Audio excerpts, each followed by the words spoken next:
We're at the Computing Conference 2017 in London, SAI conferences, and I can't believe the amount of expertise and experience we have here. So, for instance, with me is Helena Mitchell, and you are a Regents Researcher for the state of Georgia. Correct. Exactly.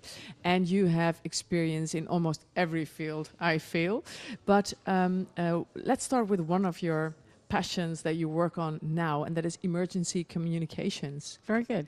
All right, so that shows where the blend of my background comes from. Yeah. Because I started out in broadcasting, doing emergency communications. So this is very natural to you. Right, and then went into government, doing emergency communications. Yes. And now in academia, I'm promoting a lot of emergency communications activities, and we look at things like alerting, how alerts can be made more accessible and usable. And if you think about how we use our handhelds and mobile devices, like each of us gets our emergency information in a different manner, right? It does. So what we're looking for is having multiple platforms to receive it, so that everybody can receive it in the mode they're most comfortable with using. Okay, so what platforms are possible to receive emergency? So right now, of course, you have your laptops, Yep. your iPads, your phones. There's so many, just about everything you can think of now you're able to. But to be able to access emergency communications, and in the States we call it wireless emergency alerts. So to get those through your handheld is going to be very important. Yeah, it's going to be very. It's not still. It's not there yet. Well, you can get it, and as the old technology goes out, then any new handhelds you buy will have it on it. Oh, okay. And they're supposed to all have it on it by now. Right. And especially because most people are, especially people with disabilities, a lot of them are early adopters. Yeah. So they tend to get the equipment that they need to in order to be able to receive that vital information. That's another line of work of you, people with disabilities, and Yes. you say they're always early adapters. Well, a lot of them A lot are. of them, yeah. Yeah. And Why? it follows the trend. Young people tend to adopt things Sure. much more quickly anyhow. And their needs are different.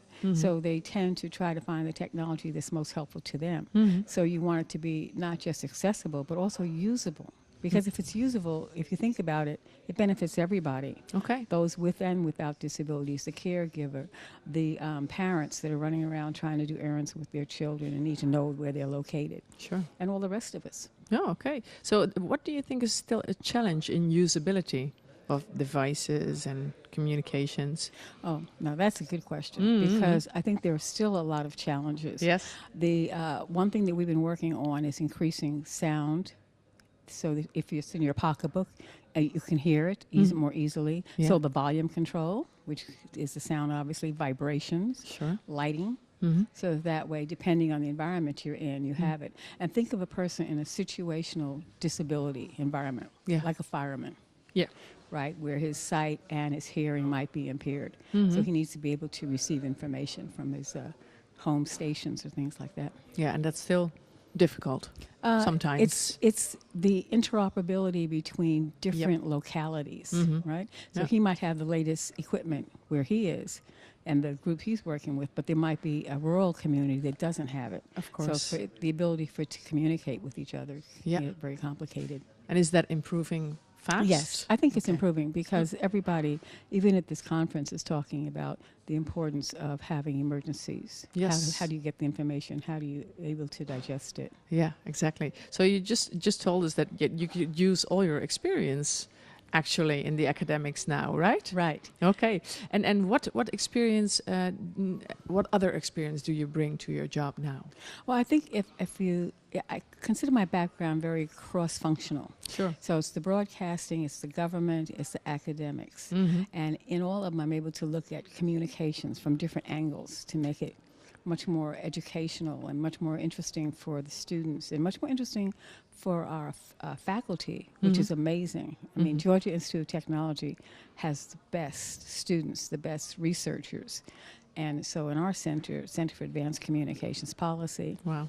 all of our people are working on different interesting projects, everything from STEM education, which is science, and engineering, math, and especially Georgia Institute of Technology, because we do engineering as one of our primary things, we involve the students with a lot of research and development.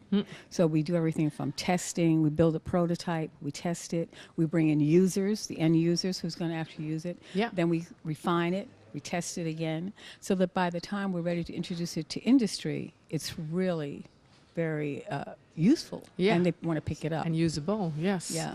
Thank you. So you've been at the conference. What did you think so far? I think the conference is really interesting. I like the sessions because each speaker brings a very unique perspective to the topic. Sure. One of the ones that I was chairing was on project development. And prototypes. And so there was and each one had a different take on it, right? One of them was working with smart homes, somebody else was working with tactile and how that impacts your senses. It does. So, and then one was working on computing and the ability to cluster information. So many areas you could use it in. And the major sessions have been really nice. And you've been a great moderator. Oh, thank you. Thank you so much. Keeping us all awake and stimulated. Yeah, but you're interesting people, so that helps as well. So for my final question, if you've listened to the speakers and presenters at this conference, what do you predict for the near future of computing science? Well, I think that computing science is moving really quickly. And in moving quickly, though, you still have to remember some of the legacy technologies so that you don't abandon them too quickly. But my personal area of interest is not so much in the computing, but in what I call transformational futures. So instead of us moving at an evolutionary level, I would like to see us move in a more transformational. So what does that mean? I guess it means not just thinking of what the next stage should be, but thinking of what would make it better. What would help everybody, not just one part of the population. Right. So that's a line of thinking that I hear many people have here in the conference. Good thing. Thank you so much, Helena Mitchell. Welcome. Yes, you will stay with us for a while, and we'll be back with more conversations with experts like Helena. And you can find us on the YouTube channel of the Computing Conference, SAI Conference, Facebook, Twitter, everywhere. Thank you for watching.